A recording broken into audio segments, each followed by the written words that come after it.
Hello everyone, नमस्कार। My self Yogesh चंद्र शुक्ला। स्वागत है आपका आज के इस अमेजिंग सेशन पे। और आज हम बात करने वाले हैं फिर से क्लास 12th के एक सेशन को स्टार्ट करने जाना है, जिसमें हम बात करेंगे जनन स्वास्थ्य के बारे में, रिप्रोडक्टिव हेल्थ। इसके 3 लेक्चर मैंने पहले ही करवा दिए थे। अब ये चौथा लेक्चर है जो रुका हुआ था, आज हम इसे कंप्लीट करने जा रहे हैं। तो बहुत ही कम समय में, बहुत ही आसान शब्दों में मैं आज आपको बताऊंगा जनन स्वास्थ्य का क्या मतलब है। स्वागत है आपका आज इस लाइव चैनल पे। मैं हूं योगेश चंद्र शुक्ला, आपका बायोलॉजी फैकल्टी। चैनल आपका है, आप इसे शेयर सब्सक्राइब कर दीजिए, अपने दोस्तों तक पहुंचा दीजिए। और अब हम यहां से सेशन प्रारंभ होने वाला है। सो कमेंट सेक्शन पे रोर करके बताइए कि yes sir, we are ready, हम तैयार हैं। लास्ट क्लास में मैंने आप लोगों को पढ़ाया था वॉल्ट्स के बारे में। वॉल्ट्स के बारे में, वॉल्ट है एक ऐसा यंत्र है, एक ऐसा मतलब एक टोपी है जो कहां पर लगाई जाती है, कहां पर यूज किया जाता है। वॉल्ट बताइए, डायफ्राम कहां पर यूज किया जाता है, किधर यूज किया जाता है, बताइए कमेंट सेक्शन में। तब फिर मैं स्टार्ट करूं और आज का सेशन स्टार्ट करूंगा मैं कुछ नए टॉपिक के साथ में, और ऐसे टॉपिक जिन पे मैक्सिमम बच्चों को कंफ्यूजन होता है। यह नॉलेज होना बहुत जरूरी है, शॉर्टकट है, इंपॉर्टेंट है, मजेदार है। अरे कह दो यार, कह दो किसमें होता है, कहां यूज किया जाता है, कहां हम यूज करते हैं जनरली वॉल्ट का। वॉल्ट का यूज किया जाता है ग्रीवा में, ग्रीवा सर्विक्स में यूज किया जाता है। अब आपको डायग्राम दिखाते हैं। बहुत सारे बच्चे सोच नहीं पाते कि असल में डायफ्राम कैसा दिखाई देता है। ये वो डायफ्राम का टोपी है, ऐसा राउंड बनाकर ऐसा बना जाता है। और इसके अंदर वाले पोर्शन पे हम लोग क्या डालते हैं, अंदर वाले पोर्शन पे हम डालते हैं जेलीज, क्रीम, फोम। हम डाल देते हैं यहां पर फोम डाल देते हैं, जेली डाल देते हैं, इसके अलावा क्रीम डाल देते हैं, कुछ भी डाल देते हैं। और ये जो होते हैं, ये जो जितने भी मटेरियल हैं, ये भक्षाणु हैं। भक्षाणु मतलब ये कोशिका को मार देते हैं, फैगोसाइटिक है। और ये फैगोसाइटिक सेल धीरे धीरे स्पर्म को मार देते हैं। ये तीनों का वही काम है, ये तीनों का वही काम है। आरंभ बैच में बहुत जल्द हम भी मिलेंगे बेटा, अभी तो बाकी चीजें चल रही हैं, बहुत ही जल्द मैं भी आप लोगों को मिलूंगा, चिंता मत करो। अभी सेशंस देखो, आज का मजा लो, फिर मैं आपको बताता हूं। तो ये जेलीज वगैरह डाल दी जाती हैं, वॉल्स है, कैप है, तीनों एक ही जगह पे यूज होती हैं।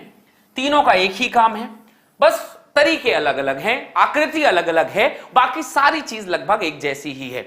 आप में से कोई अगर बता सकता हो तो बताइएगा कि जेलीज में असल में होता क्या है। बेरियम सल्फेट और क्या होता है बेटा, जिंक सल्फेट। ये 2 केमिकल्स यूज किए जाते हैं और ये है फैगोसाइटिक सेल्स। अब आपसे एक और डाउट बच्चों को बहुत आता है, सर इसे यूज कैसे करते होंगे, और ये है क्या क्या, ये यूज कैसे होता होगा, कैसे इंसर्ट किया जाता होगा, फीमेल्स में सर्विक्स में कैसे जाता है। अब जस्ट लाइक ये डायग्राम देख सकते हैं, इस डायग्राम में आप इसे देखेंगे तो थोड़ा सा ज्यादा इजिली आपको समझ में आ जाएगा। ये है योनि का भाग, ये है योनि का, यहां से स्ट्रक्चर याद रखना बेटा। ये है आपका स्ट्रक्चर जो है गर्भाशय का। गर्भाशय के स्ट्रक्चर वाले से पहले से ये योनि का द्वार है। उंगली से या फिर किसी भी संयंत्र के द्वारा से हम गर्भाशय की टोपी में यहां पर ये वॉल्ट हमने लगा दिया है, ये वॉल्ट लगा दिया, उसके अंदर जेलीज लगा दी। ये जो स्ट्रक्चर है ऊपर की तरफ में, आप इस स्ट्रक्चर को गौर करिएगा, ये है गर्भाशय, ये है गर्भाशय, और ये है गर्भाशय का अंतः गर्भाशय जहां बच्चा बन रहा होता है। अगर सामने की तरफ में अगर अपन टोपी लगा देंगे तो जस्ट लाइक जहां पर उंगली ने प्रवेश किया है, यही वो एरिया होगा जहां पर शिश्न प्रवेश करेगा, जहां पर सेमिनेशन होगा, जहां पर सीमेन रिलीज होगा। तो सीमेन यहां रिलीज होगा और यहां पर हमने टोपी लगा दी है, तो सीमेन आगे जा पाएगा क्या? 99.99% नहीं जा पाएगा। 0.1% जाने की कोशिश भी करेगा तो इसके अंदर का जो बना हुआ जेलीज है, वो जेलीज उसको मार देंगे। तो कुछ इस तरीके से ये जो डायफ्राम का वॉल्ट वगैरह स्ट्रक्चर होता है, वो स्पर्म को अंदर प्रवेश करने से रोक देता है, स्पर्म को अंदर प्रवेश करने से रोक देता है। क्या सारे बच्चे समझ गए? ये है गर्भाशय, ये है वो टोपी, और ये जो एरिया है जहां पर ये उंगली आपको दिखाई दे रही होगी, ये एरिया जो है ये है आपका मतलब योनि है, वेजाइना है। इस एरिया पे एंटर करने से रोका जाता है। ये जनरली फीमेल खुद यूज कर सकती है, तो यहां पर किसी डॉक्टर का, फिजिशियन की जरूरत नहीं पड़ती है, फीमेल खुद यूज कर सकती है। फीमेल ने जस्ट बिफोर सेक्सुअल इंटरकोर्सेस, क्वाइटस के समय, मैथुन के समय इसे उपयोग करना है।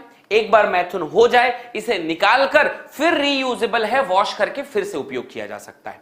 तो वॉल्ट अच्छा माध्यम है लेकिन लोग उतना उपयोग नहीं करते। इसे रीयूजेबल भी है, दोबारा भी उपयोग किया जा सकता है, ऐसा भी माना जाता है कि दोबारा उपयोग किया जा सकता है। समझ में आई मेरी बात? अगर फिर भी अंदर गया तो अंदर के केमिकल जो है, अंदर का जो मटेरियल है वो वैसे ही मार देता है।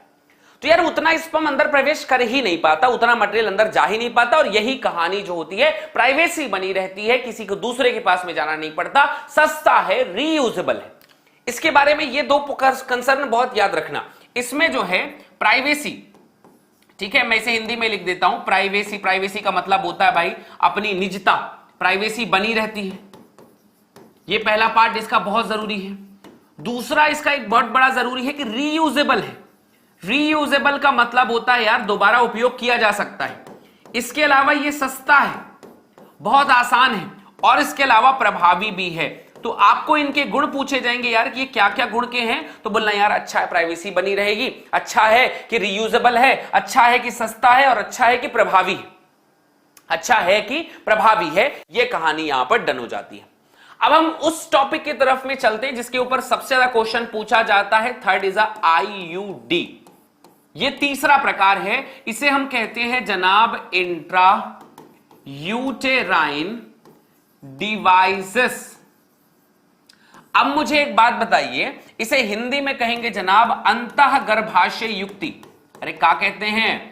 अंतःगर्भाशय युक्ति। शुरू से लेकर लास्ट तक हर एक चीज इसका बहुत जरूरी है, इसलिए सारे बच्चे बड़े ध्यान से सुनेंगे।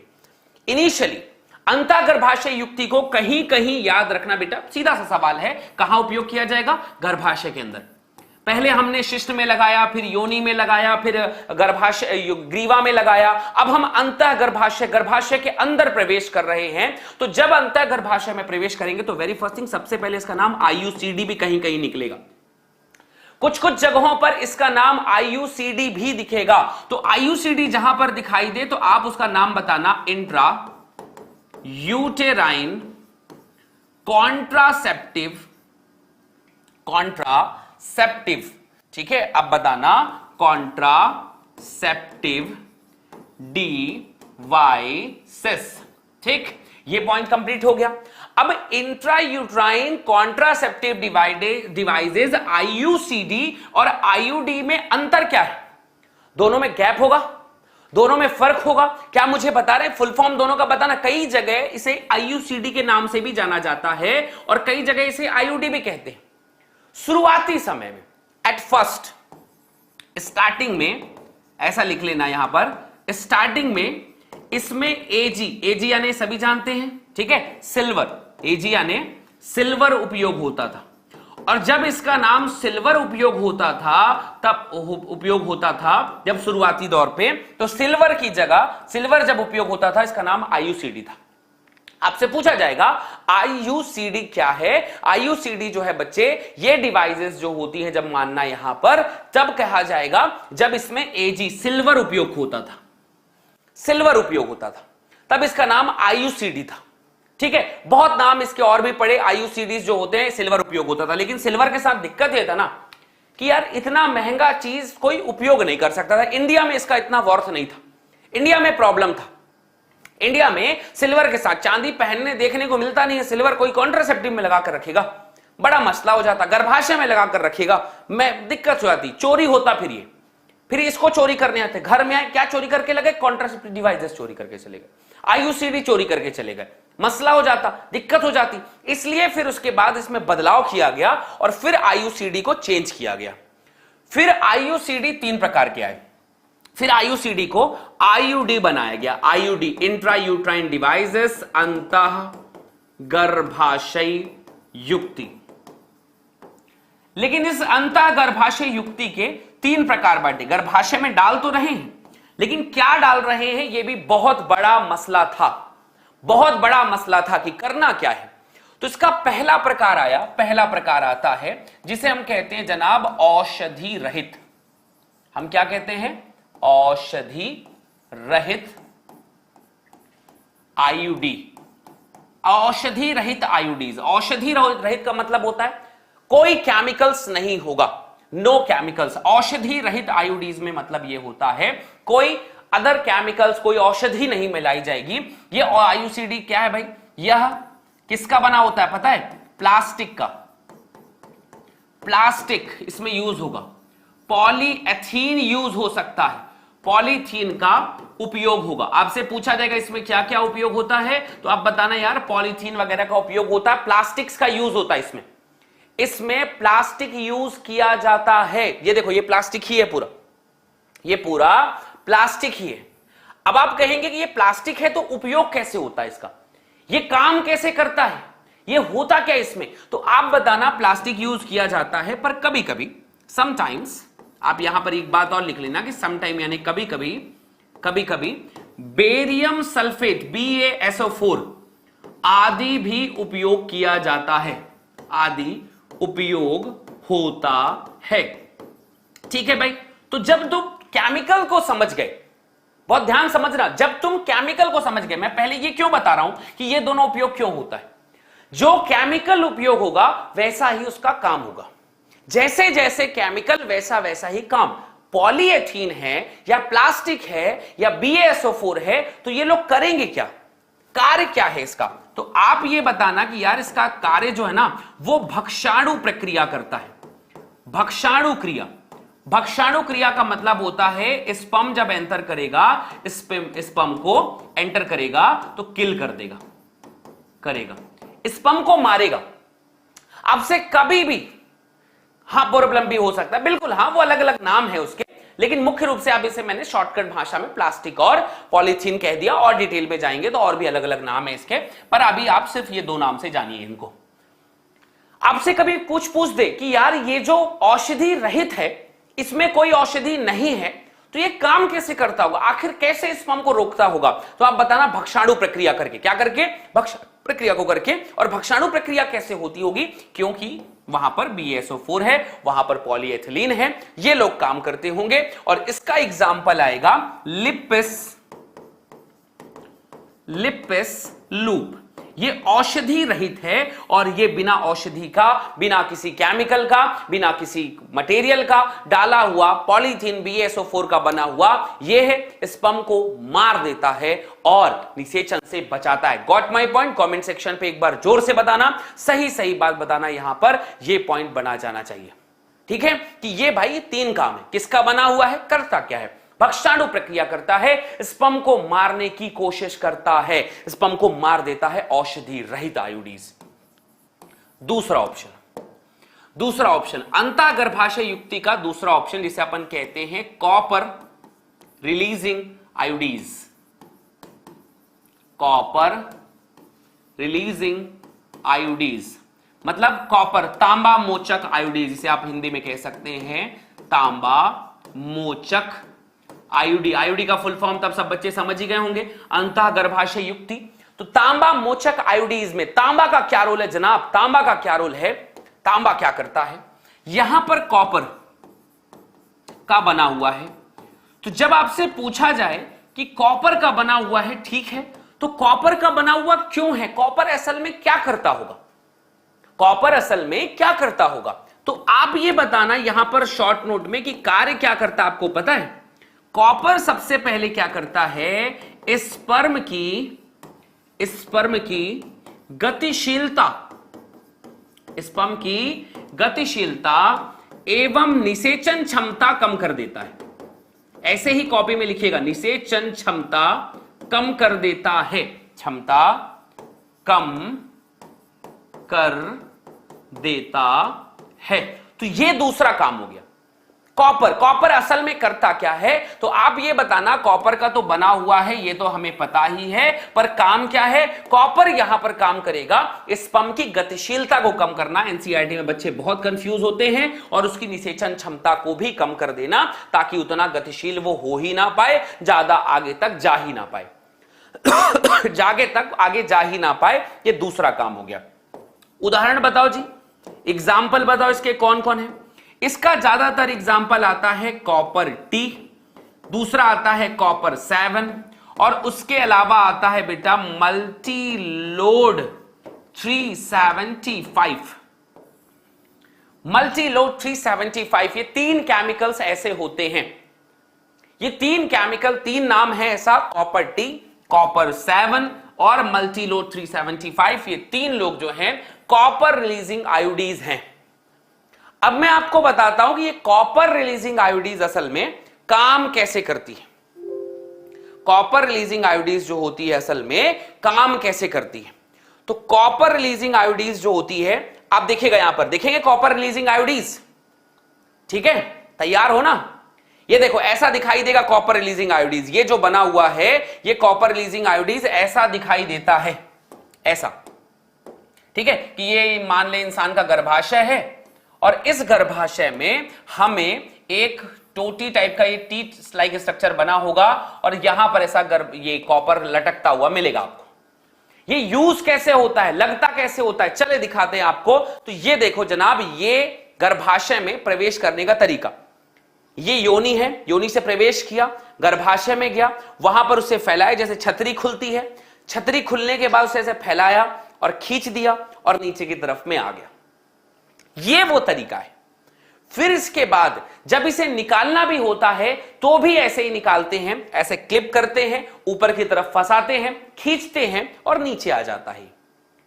यह फिजिशियन की सहायता से होता है, चाहे लिपिस लूप हो, चाहे वो कॉपर टी वाला काम हो, चाहे फिर वो आगे हार्मोन्स वाले कहानी हो। इसमें हमेशा जो एक फिजिशियन होगा, एक जो दिमागदार व्यक्ति होगा, उसका ही उपयोग हो सकता है, ऐसे उपयोग किया जाता है। क्या मेरी बात समझ में आई सभी लोगों को?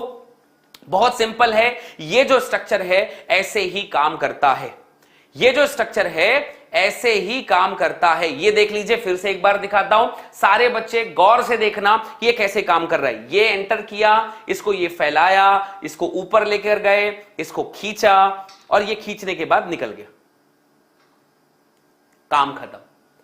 एज इट इज ऐसे ही उपयोग किया जाता है योनि में और ये काम कर जाता है। ये खुद ब खुद उपयोग नहीं किया जा सकता, लेकिन समस्या यही है, इसे उपयोग करने के लिए फिजिशियन की सहायता चाहिए, फिजिशियन की सहायता चाहिए होती है, तभी ये काम हो पाता है, अदरवाइज ये काम नहीं हो पाएगा। चलिए भाई, ये भी काम हो गया। चलिए मान लेते हैं कॉपर टी काम कर गया। ये कॉपर टी, कॉपर 7, कॉपर सारे के सारे जो होते हैं ये रिलीज होती, कोई दिक्कत नहीं आती संभोग करते समय, क्योंकि ये तो गर्भाशय में है ना, ये योनि में थोड़ी है, ये गर्भाशय में है, योनि में नहीं है, गर्भाशय में है, इसलिए कोई दिक्कत नहीं आएगी। तीसरे नंबर की कहानी, इसमें तीसरा पॉइंट आता है, ए बी सी आएगा, तीसरा ऑप्शन आएगा इसमें से सी। उसे अपन कहते हैं हार्मोन मोचक, हार्मोन मोचक आयोडीज। कुछ हार्मोन भी हैं जो आयोडीज में उपयोग की तरह काम करते हैं, इन्हें भी वहां पर उपयोग किया जाता है। हार्मोन मोचक आयोडीज, उपयोग क्या होगा भाई? उपयोग होगा इसमें हार्मोन, उपयोग होगा हार्मोन। अब हार्मोन्स में भी कौन कौन सा? हार्मोन्स में या तो प्रोजेस्टेरॉन, तो खासकर प्रोजेस्टेरॉन ही डाला जाता है, और या तो एस्ट्रोजन प्लस प्रोजेस्टेरॉन। तो इन दोनों को डाला जाता है, या तो एस्ट्रोजन को डाला जाएगा या तो प्रोजेस्टेरॉन को। प्रोजेस्टेरॉन डाला जाता है अधिक मात्रा में और एस्ट्रोजन की मात्रा हमेशा कम होती है, यह बात भी आप ध्यान रखने का है। या तो सिर्फ प्रोजेस्टेरॉन या तो एस्ट्रोजन के साथ प्रोजेस्टेरॉन डाला जाएगा, या तो एस्ट्रोजन के साथ प्रोजेस्टेरॉन डाला जाएगा, यह हार्मोन किया जाएगा। काम क्या करेंगे बेटा? ये काम क्या होते हैं? हार्मोन, और हार्मोन में भी खासकर जो प्रोजेस्टेरॉन होता है, प्रोजेस्टेरॉन पिट्यूटरी को, उम्मीद है आप लोग भूले नहीं होंगे, पिट्यूटरी जो होता है उसको नेगेटिव इंपैक्ट देता है। पिट्यूटरी से एफएसएच और एलएच मुक्त करने को रोकता है, मुक्त करने को रोकता है। प्रीवियस चैप्टर में मैंने पढ़ाया था कि जब ये ऐसे होंगे तो प्रोजेस्टेरॉन उसको नेगेटिव इंपैक्ट भी देता है, रोकता है, रोक दिया। सो हार्मोन जो है वो ऊपर की तरफ में गया, एफएसएच और एलएच को मुक्त करने से रोक दिया, और जब एफएसएच और एलएच मुक्त होने से रुक जाएंगे तो होगा क्या? तो कार्य बताएं, उपयोग बताएं, उपयोग क्या होगा? ठीक है, इसका असल में उपयोग यह होगा कि गर्भाशय गर्भधारण के लिए अनुपयुक्त हो जाएगा। अनुपयुक्त कहने का मतलब यार वहां पर ना उतना उपयोगी नहीं रह जाएगा, अनुपयुक्त तो हो जाएगा। पहली कहानी तो ये हो गई यार गर्भाशय अब गर्भ रखने लायक ही नहीं बना, वो रख ही नहीं सकता। दूसरी कहानी ये होती है कि ग्रीवा में गाढ़ा म्यूकस आ जाता है, गाढ़ा श्लेष्मा जमा हो जाता है। श्लेष्मा जमा होने से स्पर्म मतलब यानी शुक्राणु प्रवेश नहीं करता, शुक्राणु प्रवेश नहीं करता। सो ये छोटी छोटी लाइन जब मैं आपको डिटेल पढ़ा रहा हूं ना, आप मेरी पुरानी क्लासेस देखना और अब की क्लासेस देखना, ये छोटे छोटे पॉइंट मैं ऐड कर दिए एक्स्ट्रा। पहले भी पढ़ाता था लेकिन लिखता नहीं था। रीजन ये था कि भाई अब इसके बोर्ड में और नीट में पॉइंट वाइज आने के मतलब जो संभावनाएं हैं वो कुछ ज्यादा ही बढ़ गई हैं, बहुत ज्यादा ही बढ़ गई हैं। तो आप में से मैक्सिमम बच्चों को यह ध्यान रखना है कि हर एक बिंदु पे पूरा फोकस होना चाहिए कि यार हार्मोन मोचक आयोडीज है तो वो उपयोग क्या कर रहा है। हार्मोन मोचक आयोडीज है तो प्रोजेस्टेरॉन एस्ट्रोजन उसमें होगा, ये उपयोग किया जाएगा। हार्मोन असल में कर क्या रहा है? हार्मोन असल में पिट्यूटरी से एफएसएच और एलएच, कोई फुल फॉर्म बताएगा क्या मुझे इसका? एफएसएच और एलएच को मुक्त करने को रोक देगा यार कि तुम मत मुक्त करो, नहीं करना है, तुम्हारा काम नहीं चाहिए। जब नहीं देखा गया यहां पर तो उपयोग करेंगे कि उपयोग करना है असल में गर्भधारण को अनुपयुक्त कर दो, गर्भाशय जो है अनुपयुक्त हो गया, ये मेन काम हो गया। ठीक है, अब यहां पर ग्रीवा को गाढ़ा श्लेष्मा को जमा कर दिया तो वो प्रवेश ही नहीं कर पा रहा है, अंदर अब जा ही नहीं पा रहा है, अंदर प्रवेश को रोक सकते हैं। समझ में आई मेरी बात? समझ गए बात को? तो ये गर्भाशय जो होता है यहां पर काम करता है और इस हिसाब से ये चीजें हार्मोन मोचक आयोडीज काम कर सकती हैं। यही इतना ही काम है। तीनों का अपना काम, तीनों की अपनी कहानियां निर्धारित हैं, तीनों की कुछ अच्छाइयां हैं और तीनों की कुछ बुराइयां भी हैं। आइए जानते हैं ल्यूटिनाइजिंग हार्मोन, एफएसएच और फॉलिकुलर स्टिमुलेटिंग हार्मोन, सभी फंक्शन को पता है, याद रखना। यह अच्छा ये कुछ मैं बता रहा हूं सिर्फ नीट के वाले बच्चों के लिए कुछ ज्यादा जरूरी है। यह हमेशा फिजिशियन का मतलब होता है, फिजिशियन का मतलब होता है जानकार युक्त, जानकार की सहायता से लगाया और निकाला जाता है, लगाया और निकाला जाता है। ये एम्स वाले क्वेश्चन जब एसर्शन रीजन आते हैं ना तब क्वेश्चन आता है कि क्या यार आयोडीज को खुद ब खुद उपयोग किया जा सकता है? हम क्या खुद सेल्फ यूजेबल है? खुद से हम इसका उपयोग कर सकते हैं? कहते हैं नहीं, उसका फिजिशियन लगाएगी, नर्स लगाएगी। ठीक है, वो जो नर्स होगी वो फिजिशियन होगा, वो डॉक्टर होगा, वो लोग लगाते हैं इसको और वही लोग निकालते हैं। अपने आप नहीं निकल जाता ये, ठीक है, कोई और नहीं निकालता इसको, अपने आप लगा रहता है, अपने हिसाब से लगता है। वो साइंटिस्ट जो होता है, फिजिशियन, नर्स, वो लोग ही उसे लगाएंगे, वही लोग उसे निकालेंगे। और आसान भी है, ज्यादा कुछ प्रभावी है, अच्छा है, बढ़िया काम करता है। हमेशा जानकार की सहायता से लगाया और निकाला जाता है, अपनी मर्जी से लगता और निकलता नहीं है। यह बड़ा काम है हार्मोन मोचक आयोडीज का। सबसे बड़ी कहानी, कितने प्रतिशत बच्चों को यह बात बिल्कुल समझ में आ गई है कि आयोडीज असल में क्या है, कहां उपयोग किया जाता है और आयोडीज का असल जो मायने हैं, क्या काम किया जाता है, किस लिए यूज किया जाता है, ये एकदम घोल के हम पी गए। आज के बाद कभी जरूरत नहीं पड़ेगी मुझे कि मैं आयोडीज को अलग अलग करूं। असल में चाहे मैं कहूं कि औषधि रहित है तो उसका काम अलग है, जब मैं कह रहा हूं कि कॉपर उपयोग करते हैं तो उसका काम अलग है, और जब मैं कह रहा हूं कि हार्मोन यूज करते हैं तो उसका काम अलग है। अच्छा, वही हार्मोन अभी गर्भाशय में है, अलग काम कर रहा है। उसी हार्मोन को अगर खा लिया जाए तो अलग काम करेगा। उसी हार्मोन को अगर त्वचा के अंदर इनबिल्ट किया जाए तो थोड़ा सा काम करने का तरीका बदल जाएगा। तो सबका अपना अपना काम अलग अलग तरीके से चलता है। बस धीरे धीरे धीरे धीरे तुम्हें इसे समझने की कोशिश करना है। यहां तक क्लियर? Got it? बढ़िया। अब आते हैं, ठीक है भाई, हमारा ये काम हो गया, ये क्लियर हो गया, ये भी हम लोगों ने समझ लिया। अब हमारे पास में अगली कहानी जो निकल कर आती है कि ठीक है भाई, आयोडीज भी हमने पढ़ लिया, अब हम पढ़ेंगे मुखीय पिल्स के बारे में। कुछ दवाइयां, कुछ केमिकल, चौथे नंबर का बात हम कहेंगे, उसे अपन कहते हैं मुखीय गर्भ निरोधक। मुखीय गर्भ निरोधक के बारे में एक अच्छी बात यह है कि यार ये वाइडली यूज्ड है। मुखीय गर्भ निरोधक ओरल पिल्स इसे अपन कहते हैं, ओरल पिल्स इसे अपन कहते हैं, मुख के द्वारा इसे लिया जा सकता है, मुख के द्वारा इसे लिया जा सकता है।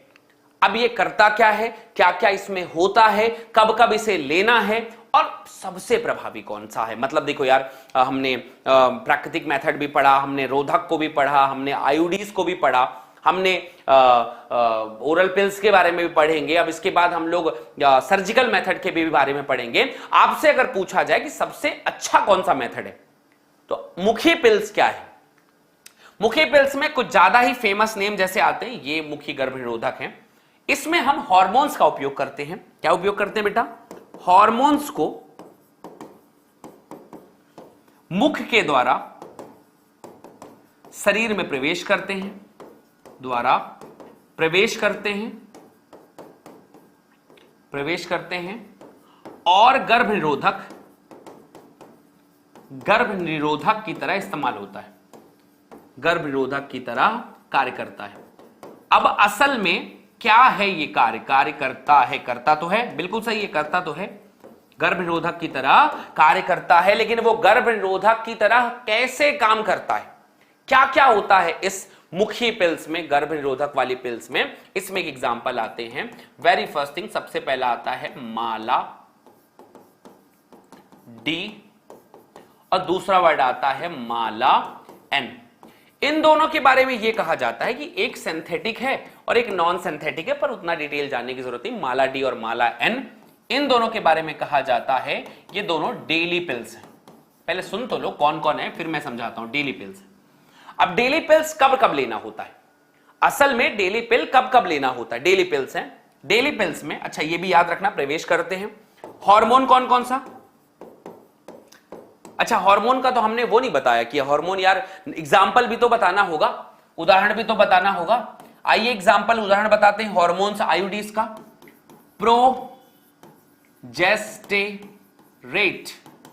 प्रोजेस्टेरेट और दूसरे का नाम है LNG20।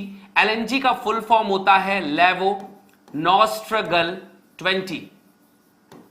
लेवोनोस्ट्रेगल 20, ये दोनों याद रखना, ये हार्मोन मोचक आयोडीज हैं। हम इनका फंक्शन नहीं बताया था, हमने इनके एग्जाम्पल नहीं बताया था, ठीक है। तो यहां पर कहानी हो गई, प्रोजेस्टेरेट और LNG ये दोनों हार्मोन मोचक आयोडीज हैं, ये हमने यहां पर ले लिया, ये हार्मोन मोचक आयोडीज है, ठीक है। अब डेली पिल्स को कब लिया जाता है, डेली पिल्स याद रखना, स्टार्ट करना 28 से 30 दिन का मेंस्ट्रुअल साइकिल है, 29 दिन का, ठीक है। मेंस्ट्रुअल साइकिल के पहले दिन से, menstrual cycle just like bleeding start हुई, जिस भी दिन ब्लीडिंग स्टार्ट हुई, ब्लीडिंग के पहले दिन से, यही समझना, यही बच्चों को समझना है, पहले दिन से, क्योंकि जिस दिन ब्लीडिंग आ जाता है उसी दिन से नया चक्र की शुरुआत भी हो जाती है, से नेक्स्ट 21 डे तक। अब 21वें दिन तक आ जाता है, कौन सा चक्र आ जाता है, ल्यूटियल फेज आ जाता है, स्रावी प्रावस्था आ जाती है। अब 21वें दिन तक अगर हमने उसे मिलने नहीं दिया, 21वें दिन तक लगातार खाते हैं, लगातार डेली खाते हैं, बहुत बढ़िया, डेली पिल्स है, ये डेली पिल्स है। फिर 7 दिन गैप छोड़ के,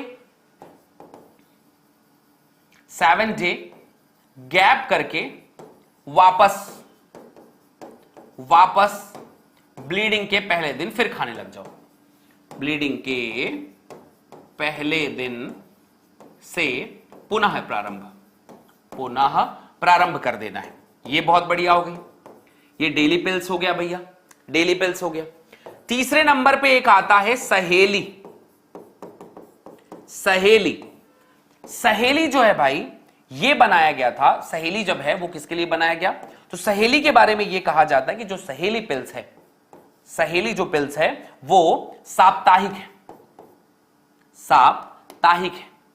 साप्ताहिक का मतलब क्या हुआ भैया, साप्ताहिक का मतलब ये हुआ कि डेली उपयोग नहीं किया जाता, साप्ताहिक है, हफ्ते में एक बार, हफ्ते के एक बार उपयोग करना है, ठीक है भाई। हफ्ते में एक बार करना है, तो इसमें असल में है क्या, कहां बनाया गया था, ये बनाया गया था बच्चे, इसको भी क्वेश्चन पूछा जाता है, central drug research institute of India, ये जो है वो है लखनऊ में। कहां पर है बच्चे? लखनऊ में, वहां पर बनाया गया था। इसके बारे में कहा जाता है कि इसमें नॉन सिंथेटिक हार्मोन है। इनके बारे में कहा जाता है कि नॉन सिंथेटिक हार्मोन है। इस हार्मोन में कोई सिंथेटिक हार्मोन नहीं है, नेचुरल हार्मोन है, नॉन सिंथेटिक हार्मोन है। यह हार्मोन के बारे में कहा जाता है कि साप्ताहिक है और central drug research institute of India में बनाया गया था। ठीक है, यह सहेली है, साप्ताहिक है। करता क्या होगा ये? अगेन वही बात, एक और क्वेश्चन आएगा कि ठीक है, मुख से खा लिए उसी हार्मोन्स को, अब तुमने मुंह से खा लिया तो करेगा क्या? मुंह से खा लिए तो वो करेगा क्या? मुखी पिल्स के बारे में कहा जाएगा। मुखी पिल्स किसको रोकेगा? तो यार मुखी पिल्स के बारे में सबसे पहला क्वेश्चन आता है, यह अंडोत्सर्ग को रोक देता है। अंडोत्सर्ग को रोक देगा। अब जब अंडोत्सर्ग को ही रोक देगा, ओव्यूलेशन हुआ ही नहीं, जब ओव्यूलेशन हुआ ही नहीं तो आगे की कहानी खत्म। अब आगे की कहानी होगी नहीं, अंडोत्सर्ग रुक गया, ओव्यूलेशन रुक गया। अब जब ओव्यूलेशन, अंडोत्सर्ग रुक गया है, ओव्यूलेशन अगर रुक गया है, स्टॉप हो गया, ये होगा ही नहीं, तो आप मुझे बता दो कि कहीं निषेचन के चांसेस हैं क्या? बिल्कुल नहीं। माला डी माला इनके बारे में कहा जाता है सबसे प्रभावी है, सबसे ज्यादा प्रभावी है, सबसे प्रभावी है। ये एक बड़ा स्टेटमेंट है, सबसे ज्यादा यूज किया जाता है, सबसे ज्यादा उपयोग होता है। ऐसे क्वेश्चन पूछे बहुत जाएंगे कि दुनिया में सबसे अच्छा और सबसे बेहतरीन गर्भनिरोधक कौन है, जो सबसे ज्यादा प्रभावी है और भारत में सबसे ज्यादा उपयोग किया जाता है। ठीक है, तो सबसे ज्यादा प्रभावी है और सबसे ज्यादा उपयोग होगा। वाइडली यूज इसे इंग्लिश में कहा जाता है, वाइडली यूज्ड है बेटा। भारत में इसके उपयोग करने के चांसेस बहुत ज्यादा हैं। आपसे पूछा जाएगा कि बताओ, देखो यार उपयोगी तो तुमको सब लग रहे होंगे अभी कि यार काम तो सब कर रहे हैं, पर असल में प्रैक्टिकली कितने सबसे ज्यादा काम कर रहे हैं? प्रैक्टिकली सबसे ज्यादा उपयोगी कौन है? क्या आयोडीन ज्यादा अच्छा है? क्या ये ज्यादा अच्छा है? सबसे ज्यादा आसानी से कौन लोग उपयोग किया जा सकता है? कौन उपयोग कर सकता है? नॉन सिंथेटिक का मतलब जिसे आर्टिफिशियली ना बनाया गया हो वो होता है। नॉर्मल हार्मोन जो है वो बनाया गया यहां पर। ठीक है, यहां तक क्लियर? वाइडली यूज है, बहुत उपयोग है। तो आपसे पूछा जाएगा सबसे ज्यादा उपयोग और सबसे ज्यादा प्रभावी कौन है? आप कहना ओरल पिल्स, ओरल पिल्स। सबसे ज्यादा कोई उपयोग किया जा सकता है, सबसे ज्यादा अच्छा उपयोग किसी का है तो ओरल पिल्स का है मेरे बच्चे, ओरल पिल्स का। विश्व में सबसे ज्यादा उपयोग है, सबसे ज्यादा प्रभावी है। मात्र 0.0102% के आसपास इसके फेल होने के चांसेस हैं। 0.1 0.2% फेल होने के चांसेस है, बाकी बहुत प्रभावी है। डायफ्राम प्रभावी उतना नहीं है, कॉन्डम भी अपना उतना प्रभाविता प्रदर्शित हमेशा करे जरूरी नहीं है, पर इसको अगर एक बार तुमने उपयोग कर लिया तो इसके फेल होने का चांसेस मात्र 0.1% के आसपास होता है। ठीक है, तो ये पॉइंट आप लोगों को बिल्कुल ध्यान पे रखना है।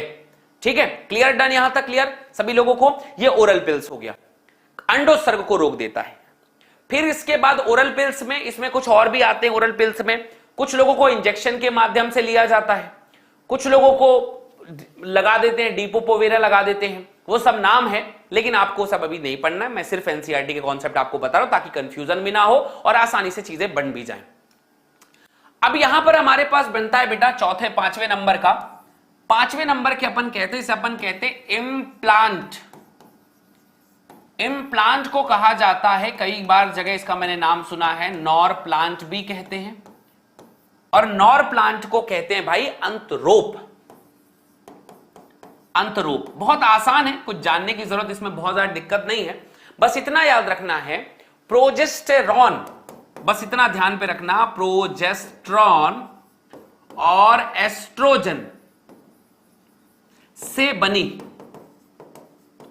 तीलियां, तीलियां मतलब समझते हो जैसे माचिस की तीलियां होती हैं, तीलियों को त्वचा के नीचे, सब क्यूटनस त्वचा के नीचे कहा जाता है, क्यूटिन की लेयर होती है त्वचा के नीचे, अंतरोप किया जाता है, अंतरोप करते हैं उसे त्वचा के अंदर ऐसे, यहां पे त्वचा है, त्वचा के अंदर ऐसे इनबिल्ड कर देते हैं, इंजेक्शन की सहायता से लगा देते हैं। ये साल, 2 साल, 3 साल, 4 साल, 5 साल, बहुत लंबा गैप जिसे चाहिए वो इसे उपयोग कर ले। अब यहां से हार्मोन रिश्ते रहते हैं और हार्मोन आयोडीज की तरह ही काम करता है। ये हार्मोन असल में काम क्या करेगा? हार्मोन अंडोत्सर्ग को रोकते हैं। अगेन वही बात होगी, अंडोत्सर्ग को रोक देते हैं। तो अंडोत्सर्ग को रोक देने के लिए काम जो है ये पिल्स आता है और इस तरीके से हार्मोन जो है काम करता है। ये सारा फीमेल्स के लिए बना होता है। अभी देखो ये पट्टी है, इसको बढ़िया यहां पर ऐसे लगा दिया जाएगा। ये 1 लगाया, फिर 2 लगाया, फिर 3 लगाया, फिर 4 लगाया, ऐसा लगा लगा के बढ़िया काम करता है और इससे भी काम करता चलता रहता है। ये फीमेल में होता है, मेल में नहीं, फीमेल में, सारे फीमेल में, कॉन्डम को छोड़कर बाकी सब फीमेल में यहां पर लगभग अभी हम लोग यूज कर चुके हैं। ओव्यूलेशन को रोका है, ठीक है। ये पॉइंट याद रखना। Implant is placed underneath skin of arm, ये उपयोग किया जाएगा। इंप्लांट, नॉरप्लांट, अंतरोप। अंतरोप के बारे में कहा जाता है कि प्रोजेस्टेरॉन एस्ट्रोजन से बनी तीलियां हैं, त्वचा के नीचे अंतरोप करते हैं और काम क्या करेगा? कार्य एकदम सिंपल सी बात है, हार्मोन अंडोत्सर्ग को रोक देते हैं, ये इसका कार्य है। अंडोत्सर्ग रुका रहेगा, कोई कहानी होनी नहीं आगे। ये पॉइंट बन गया। सबसे अंत में 5वें नंबर के पार्ट में आते हैं कि ठीक है भाई, ये हमारा 5वें नंबर का पार्ट हो गया। 6 नंबर का पार्ट आता है सर्जिकल मेथड, जिसे अपन कहते हैं भैया शल्य चिकित्सा। शल्य चिकित्सा के बारे में बहुत सामान्य भाषा में कहूंगा, इसे नॉर्मल भाषा में नसबंदी भी कहते हैं जनाब। और नसबंदी से स्पर्म एंड ओवा को मिलने से रोका जा सकता है। नसबंदी के पीछे में आपको अगर मैं 2 पार्ट में बांटूं कि नसबंदी किसमें किसमें होगा, तो एक मेल है, ओवा और स्पर्म को रोकना है, और एक फीमेल है। आपको पता है मेल में किसे कट किया जाएगा? मेल में होता है वास डिफरेंस। क्या होता है बच्चा? वास डिफरेंस होता है। और वास डिफरेंस को इसको अपन हिंदी में कहते हैं शुक्रवाहक। शुक्रवाहक, वास डिफरेंस, शुक्रवाहक है ये, ठीक है। और यहां पर फीमेल्स में कट किया जाता है तो इसे कट किया जाएगा यहां पर फैलोपियन ट्यूब को, फैलोपियन ट्यूब जिसे अपन कहते हैं अंडवाहिनी को। अब इन दोनों को कट के रास्ता ही तोड़ दिया, अंडवाहिनी, इन दोनों को कट करके, तो यहां पर हिंदी में इसे कहा जाता है वासेक्टोमी। इसे हिंदी में कहेंगे शुक्रवाहक उच्छेदन। क्वेश्चन क्या पूछा जाएगा फिर मैं बताता हूं, छेदन ये याद रखना।